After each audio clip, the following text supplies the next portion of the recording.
अम्मी,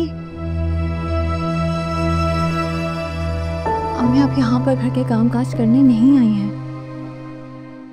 और किस लिए आई हूँ मैं मीरब यहाँ पे?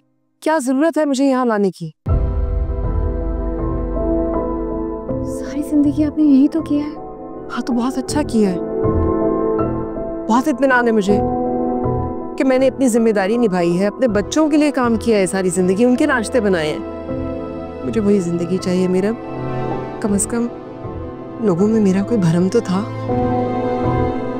आप मुझसे नाराज मत हो। मेरी जिंदगी का मकसद आपको पुरसुकून जिंदगी देना है।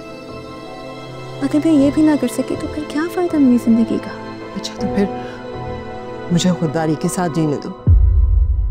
मेरे पहले तो मैं सिर्फ तुम पर बोझ थी, अब तो मैं तुम्हारे सारे ससुराल पर बोझ बन गई हूँ और ये मुझे गवारा नहीं है। ऐसी बात नहीं है। आप ना पहले मुझ पे बोझ थे और ना आप बोझ हैं। अगर उल्फत बाजी कुछ करती भी हैं तो अपनी खुशी से करते हैं। मैं एक छुट्टियों पे कुछ दिनों में आ जाएगी तो फिर उल्फत बाजी भी कोई काम नहीं करेंगे। मुझे किसी और की मिसाल मत दो। मेरी और उनकी हैसियत में बहुत फर्क है।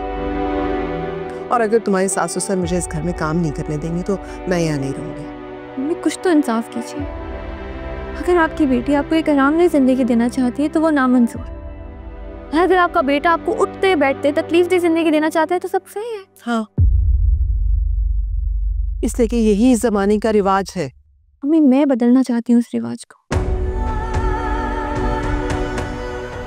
अच्छा चले, अब अली आएंगे तो नाराज होंगे, आइंदा आप कोई काम नहीं करेंगे।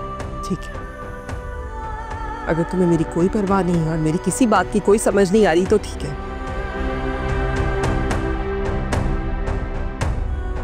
अच्छा चले आए, नाश्ता करना आपने कुछ नहीं? नहीं, तुम जाओ जाके नाश्ता करो, मुझे नहीं करना, मैं बाद में कर लूंगी। चलो ठीक है, फिर मैं यहीं ले आती हूँ। अरे मीरब, चल रही हूँ मैं। पागल हो तुम तो, मेरी बात समझती क्यों नहीं हो?